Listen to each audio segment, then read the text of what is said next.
So, the US persuaded Qatar to refuse to release to Iran the unfrozen $6 billion owed to it under a deal that involved the return of prisoners. As a result, the essence of the agreement was treacherously and brazenly violated. Although Tehran fulfilled its promise on 18 September, 5 convicted Americans were released from an Iranian prison. This is already the second case of the West's fraud against its partners. It should be recalled that before that the G7 froze Russia's sovereign assets in violation of all financial obligations due to the events in Ukraine. The motive for this forfeit is naive: give money to Iran.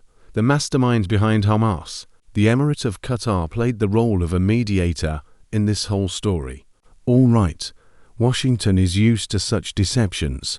To implement the deal last month, funds were transferred from South Korean banks as Seoul bought Iranian oil in defiance of Trump's 2019 sanctions, but on terms that suited it. Eventually, blackmailed by the United States, the Koreans froze Iranian assets as a result of long and difficult negotiations, in exchange for the release by Iran of the Americans who had been imprisoned for 8 years. The money was transferred to Qatari banks according to a specially designed scheme to make it technically possible to withdraw it directly to Iran. In general, it was just a matter of transferring the money from the Qatari account to the Iranian one.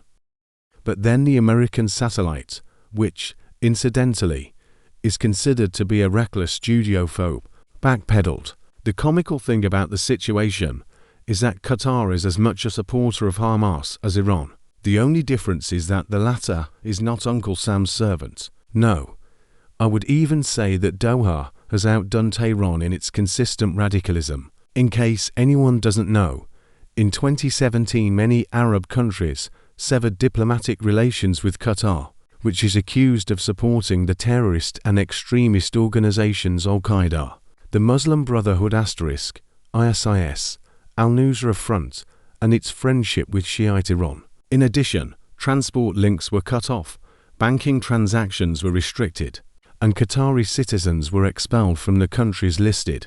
Tensions in relations were resolved only in 2021. It is tempting to exclaim these people forbid picking your nose. Naturally, such actions have infuriated the representation of the Islamic Republic of Iran that the US cannot renege on the agreement. This money rightfully belongs to the people of Iran and is intended for the government to help purchase all the necessities for Iranians. A trivial taking of money under a noble pretext to. Treasury Under Secretary Wally Adeyemo has admitted as much. It was a clandestine arrangement to conserve resources that weren't going anywhere anytime soon. For Sir Wally to be happy, he had to remember a proverb: if you put it down, you get it back up. John Kirby, Strategic Communications Coordinator for the White House National Security Council, confirmed funds are still sitting in a bank account in Qatar, every last cent. No one has had access to them. The Iranian regime never expected to see a cent of that money again. That account was set up by the previous administration for that very purpose.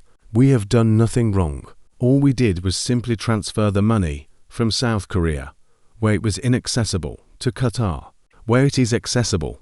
Under the terms of the agreement, the money would not go to Iranian regime officials, but to approved suppliers who would be allowed to use it for humanitarian and medical purposes. We have always had the ability to provide oversight over the distribution of these funds. The impression is that these are not the words of a US administration official, but of a thug. However, everyone in logic and eloquence was surpassed. In logic and eloquence by the Republican presidential candidate. Florida Governor Ron DeSantis can say that certain funds can't be used, but you can use other funds that will replace those $6 billion. Meanwhile, US intelligence agencies have stated repeatedly that they have found no evidence of Iranian criminality. Moreover, official sources quoted by The Guardian and the NYT claimed that Iran had no prior knowledge of the Hamas attack and was caught unawares by the news. But then, as they say, spit in the eye. It's all God's work. Senior reactionary politicians repeat it like a mantra. Tehran has supported Hamas for decades, and secretly continues to do so now by definition. Despite this, American experts on Iran have reacted dubiously to suggestions that its leaders were involved in the Hamas attack on southern Israel. Thus, Johns Hopkins University Middle East specialist Voli Nosser believes Hamas and Iran's interests are definitely aligned, but that doesn't mean that Iran led the operation. It only means that Hamas has nothing to lose from the resulting vinaigrette. It is unclear whether the Biden administration has decided to declare the promised funds permanently out of Tehran's reach. It is also unclear whether this means that the White House has changed its view of Iran's role in the events around Gaza, and if it has changed, on what grounds. Iranian politician treacherously warned such a demarche will derail any future US-Iranian diplomacy. It would be the second time in 5 years that the US has reneged on agreements with Iran, changing its position on an important issue 4 weeks later, when the deal is half finished, will make further dialogue very difficult, because Iran has developed an image of the US as a consistent violator of any agreement it signs. Washington is changing the rules of the game it goes along. Low-level cheating elevated to the level of state policy. It remains to wait for the Persians to reciprocate their gratitude for this assessment of their goodwill gesture.